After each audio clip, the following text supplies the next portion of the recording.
la entrevista telefónica del día de hoy para hablar sobre todo de geopolítica. Y me parece muy interesante charlar con él. Yo hace un tiempo que quería hablar, inclusive cuando inició la pandemia, porque él es analista político, es escritor y además ha hecho varios libros que seguramente te van a interesar respecto de la materia que vamos a hablar, que es cómo queda el mundo.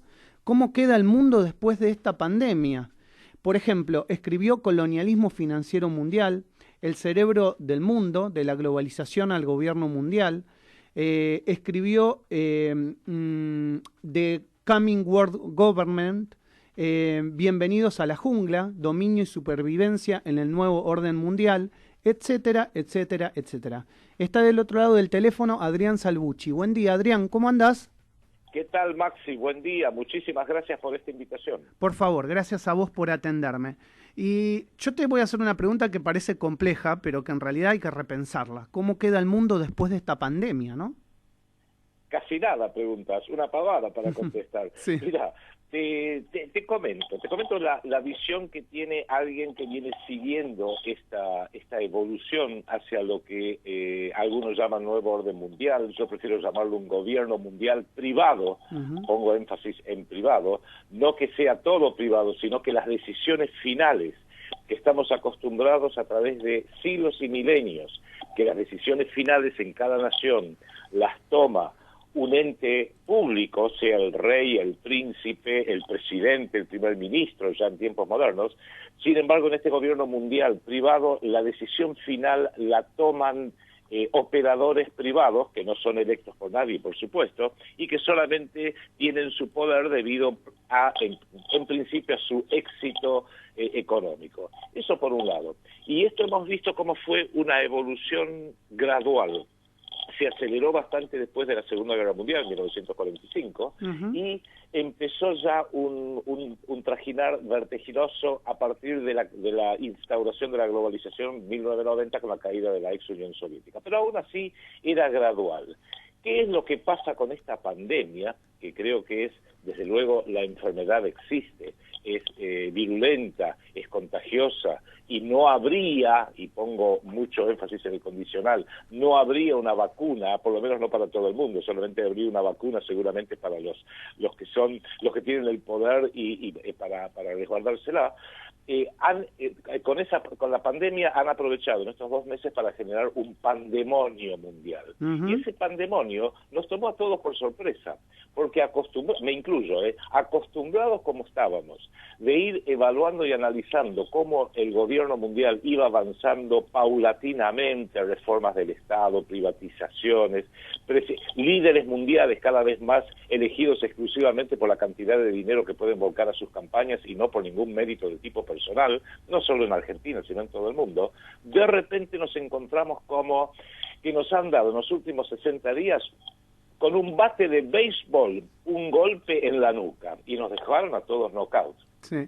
Digo todo esto y te pido disculpas que hago esta introducción un poquito extensa, porque lo que estamos viviendo y vamos a vivir ya a partir de hoy o a partir de ayer o a partir de mañana, lo mismo da, es un reseteo planetario. Ya se venía hablando, vos recordarás, Maxi, lo ha mencionado mi gran amigo Enrique Romero en su programa y en el programa que él tiene ahí en Radio Sónica, ya se venía hablando de un reseteo financiero. ¿Quién ha explicado, y no viene al caso hacerlo ahora, salvo que vos me lo pidas, pero en general lo que ahora estamos viendo es un reseteo geopolítico, un reseteo militar, un reseteo religioso, un reseteo tecnológico, económico desde luego, social, con todo lo que implica de los enormes contenidos de intensísima guerra psicológica contra toda la humanidad, y creo que lo que estamos viviendo es este reseteo, que es tan poderoso, tan furibundo, tan revolucionario o subversivo, vos elegí la palabra que quieras, que a la gente la ha tomado por sorpresa y prácticamente ha anulado toda acción y reacción. A la gente la ha tomado por sorpresa, es decir, a los individuos, pero también te tengo que agregar ahí y tenemos que repensar si los ha agregado a los estados por sorpresa. ¿Por qué? Porque hablando de la geopolítica y la nueva configuración, de que obviamente los privados o algunos pequeños privados van a ser los que tengan la última decisión en este camino hacia el nuevo orden mundial, tenemos, por ejemplo, lo que está pasando en la Unión Europea. Alemania se corta sola y le importa un bledo el resto. Tenemos Estados Unidos, gendarme del mundo, donde China, entre comillas, ¿no?, lanza un virus, lo expande a todo el mundo y Estados Unidos se queda sola, sin importarle sus aliados o cómo proteger a sus aliados históricos. Por ejemplo, el Reino Unido, por ejemplo, su patio trasero, es decir, nosotros mismos, como ellos lo llaman, ¿no? No estoy diciendo que lo seamos, digo, como ellos nos llaman. Y, por ejemplo, tenemos Rusia del otro lado, tratando también de contener una situación interna que ahora le ha explotado. Los estados no saben cómo manejar esto, y Estados Unidos, supuestamente el agredido, por ser el gendarme del mundo, no sabe de dónde le surgió esta pandemia. Bueno, sí, eso es una observación muy válida y en alguna medida nos señala o nos refleja varias cosas. Lo primero que nos refleja es, si tomó tan de sorpresa a los estados, es porque justamente el poder relativo de los estados nacionales, o más precisamente de los políticos y de las dirigencias que manejan los estados nacionales, incluido Estados Unidos, ha quedado muy debilitado. Se están tomando decisiones muy por encima de su nivel, muy por encima de su nivel salarial, como suelen decir en las películas yanquis cuando un subalterno pide explicaciones a un jefe. Acá, innegablemente sí, es eso lo que ha ocurrido.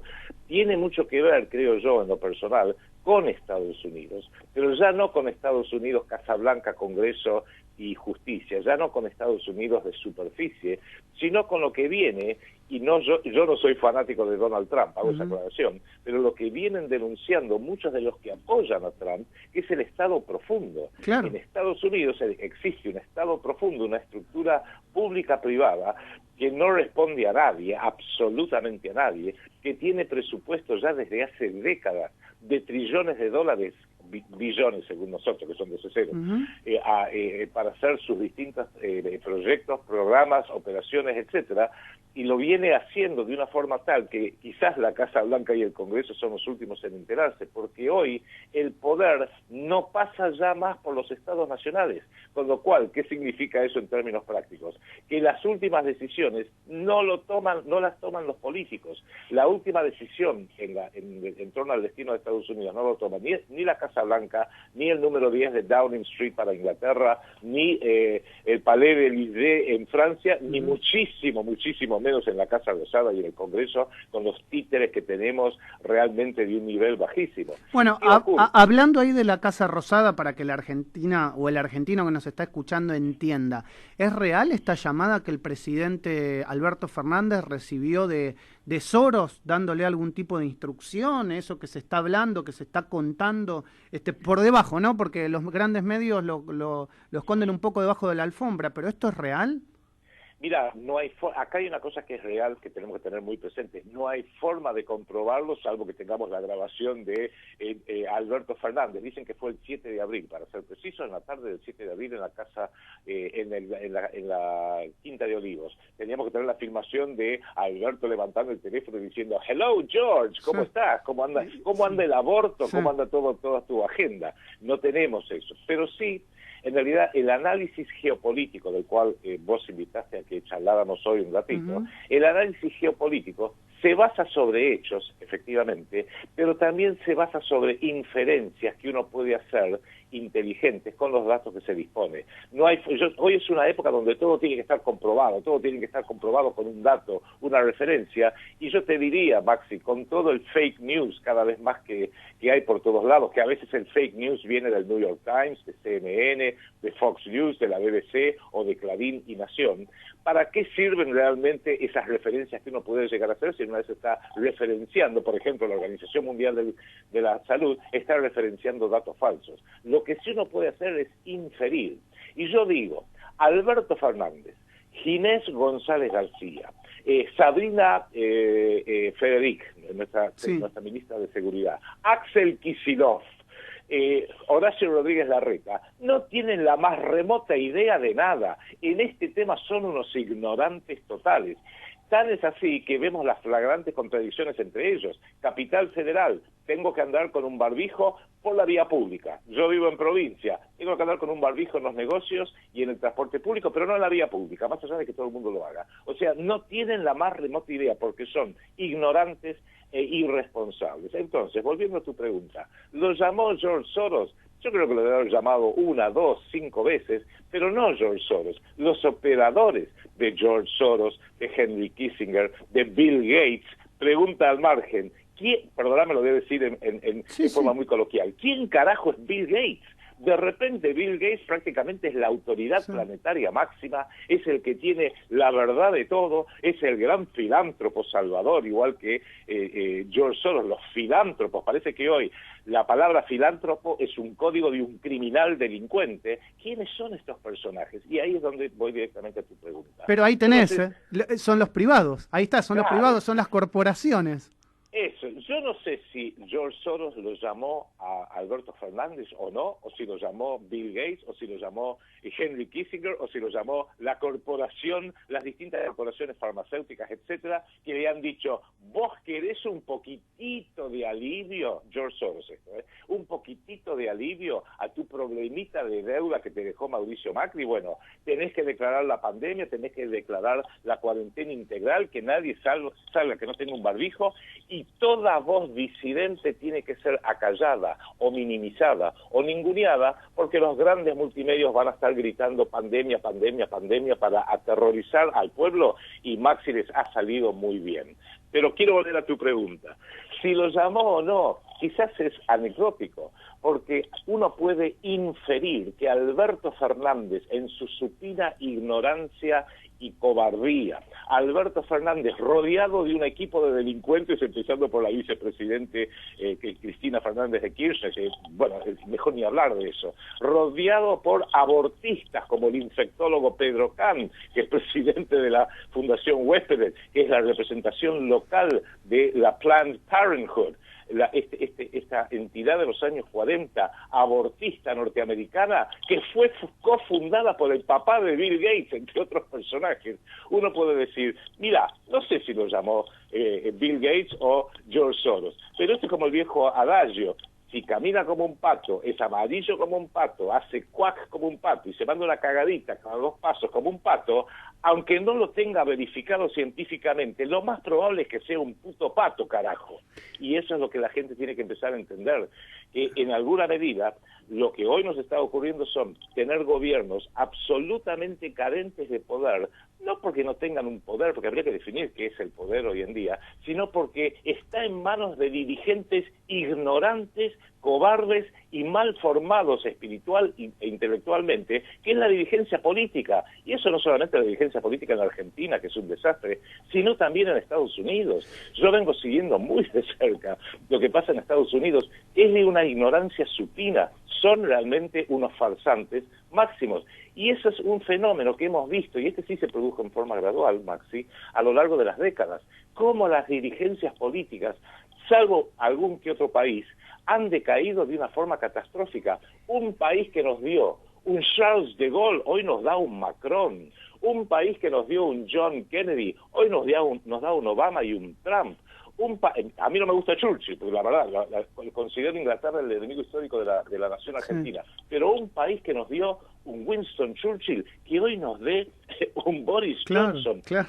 Ni hablar de Argentina, que tuvo un Juan Domingo Perón y un Hipólito Yrigoyen, y hoy tenemos estas ratas de alcantarillas como Menem, De la Rúa, Néstor, Cristina, y Mauricio Macri, y ahora este imbécil que está gobernando la Argentina, porque lo eligió a él. Hoy se cumple justo un año que la señora Cristina Fernández de Kirchner dijo, quiero que sea presidente Albertito Fernández, y a Albertito Fernández le cambiaron los pañales porque se hizo encima, y hoy lo tenemos como presidente. O sea, en el sector público el espectáculo es catastrófico, en el sector privado no.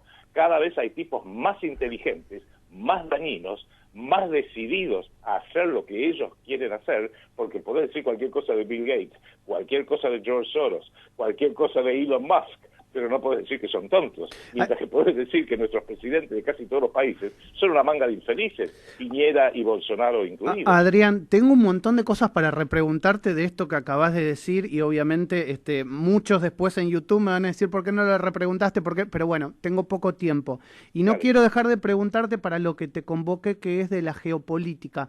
¿Qué tiene que ver o qué crees que tiene que ver lo que pasó este mismo fin de semana con la muerte del embajador chino en Israel? Sí, eso en realidad estamos viendo episodios, cuando vos mirás la historia de la Segunda Guerra Mundial, te dicen la batalla de los Ardenes, la batalla de Berlín, la batalla de el Blitz sobre Londres, la invasión de Francia, eran hitos puntuales que vos los ibas viendo dentro de una contienda bélica.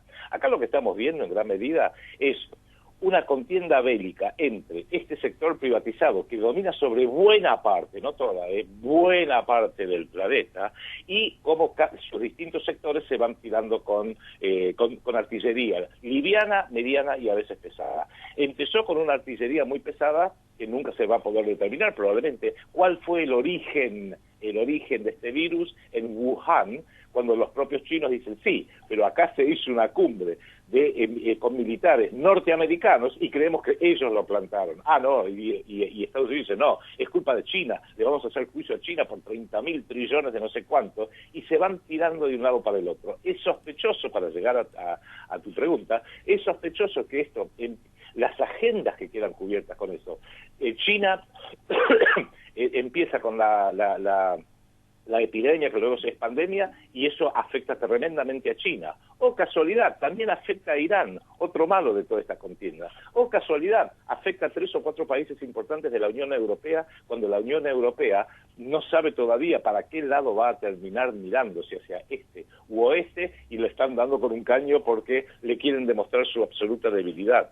Y lo que ha surgido, y esto lo dice, para ir ya directamente a tu pregunta, lo dice un gran analista mexicano, Jalife Ram, que él explica lo siguiente: hoy los dos grandes bandos en pugna son, él lo describe como el sionismo cosmopolita y el sionismo nacionalista.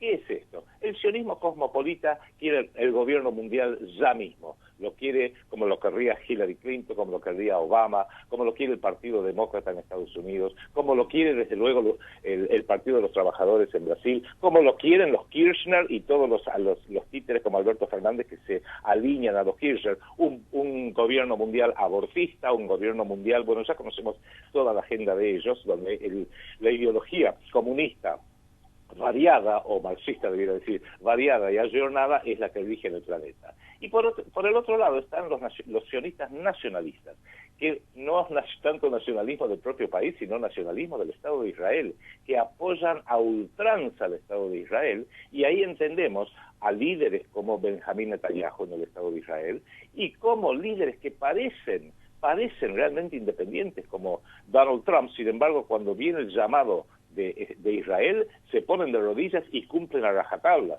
trasladan la embajada de Tel Aviv a Jerusalén, benefician de una forma vomitiva a los intereses sionistas militares en la región y largan en banda a los palestinos, etcétera, etcétera.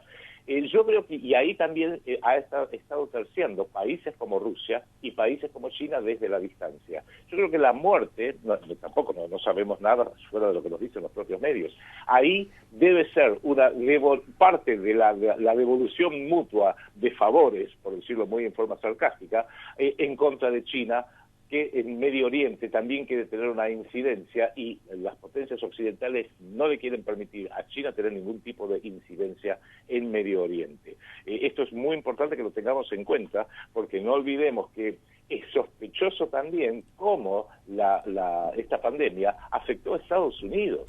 Yo digo, estoy pensando alocadamente, cuando China ve en una de esas que le metieron el virus intereses del Deep State, el Estado Profundo norteamericano en Wuhan, y le armaron el gran lío que le armaron, ¿habrá viajado, no un chino, alguna gente que responde a los chinos a Nueva York y largó un virus ahí y después dijeron, mirá, el epicentro ahora del virus es Estados Unidos, es el país con la mayor cantidad de infectados y muertos, ¿y dónde está eso? En Nueva York. Pero qué mala suerte los pobres norteamericanos.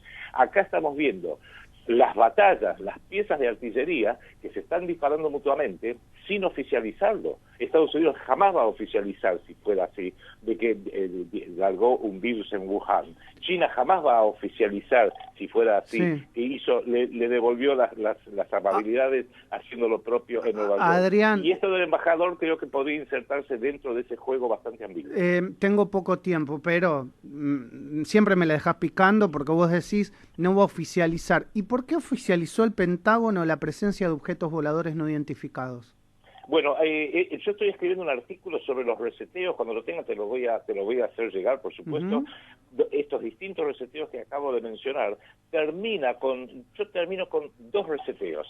El reseteo de lo que está pasando realmente en la Antártida. Podríamos hacer un programa entero para hablar de esto un día, porque de repente encontramos que en los últimos 8 años han ido a la Antártida desde el vicepresidente Joe Biden, el día de las elecciones, hasta el metropolitano de Moscú, de la Iglesia Ortodoxa de Moscú, a la Antártida. De repente todos quieren visitar a la Antártida. Y eso afecta mucho a la Argentina, porque si vos mirás un mapa, bueno, sería muy largo de explicar. Y el otro es el factor X. Yo el factor X me refiero justamente a blanquear algo que ya es más que evidente, de que ciertos países parecieran que han hecho ciertos pactos con ciertos grupos o civilizaciones, o como lo quieran llamar, que tienen tecnologías de los cuales están abusando. Cualquiera que estudie electrónica, el salto que se hizo en la electrónica desde los años 60 a hoy está mucho más allá de que hay laboratorios inteligentes en Estados Unidos y que Bill Gates es un brillante genio porque fundó Microsoft. Ahí hay indicios de que ha habido acceso a tecnologías superiores que no son mérito de la humanidad. Si son tecnologías que vienen desde otro lugar en el cosmos o vienen desde civilizaciones humanas que están todavía latentes en partes que no podemos llegar a ellos, por ejemplo la Antártida, no lo sé, y podría especular a título de un ejercicio intelectual, pero no tengo forma, ninguno de nosotros tenemos forma de demostrarlo. Pero que están preparando un blanqueo y nos vamos a llevar una sorpresa, que nos vamos a caer de trasero, creo que es bueno que vayamos estando preparados. Adrián, gracias por estos minutos con Radio Sónica. Un gran abrazo, cuídate mucho. Lo mismo para vos y gracias por todo. Un abrazo grande. Adrián Salvucci, él es analista político, es escritor, y bueno, ha dicho cosas muy fuertes, Adrián. Él habitualmente lo dice a través de sus columnas, él es columnista en varios medios, entre ellos Russia Today y también el canal Telesur. Y tiene una visión tal vez completamente distinta a la que vos estás acostumbrado a ver en los medios tradicionales en Argentina. Vos podés compartir o no podés compartir, yo puedo compartir o no puedo compartir su idea, pero hay algo que siempre hemos hecho en este programa, escuchar a todo el mundo, porque escuchando a todo el mundo abrimos la cabeza, tenemos un tercer ojo, y teniendo un tercer ojo podemos pensar. Podés compartir o podés no compartir. Lo que no podemos en ningún momento es generarle censura. Y obviamente vos podés del otro lado mandarnos tus mensajes para decirnos qué opinas. Esto es El Arranque. Estás escuchando